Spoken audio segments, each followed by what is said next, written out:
আমার নিজের ব্যক্তিগত সুপারি বাগান, ইনশাল্লাহ এখনো পুরোপুরি সব হয় নাই, কেবলমাত্র লাগাইতেছি। এই যে আমার কবি আছি, এটা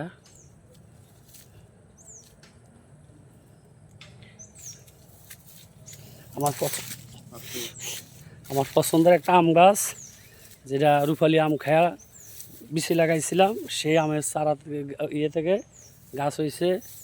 পছন্দের একটা কাঁঠালের গাছ, যেটা আমি কাঁঠাল খায়া বিচি লাগাইছিলাম, এই বিচি থেকে কাঁঠাল। এটা আমার নিজের সুপারি বাগান,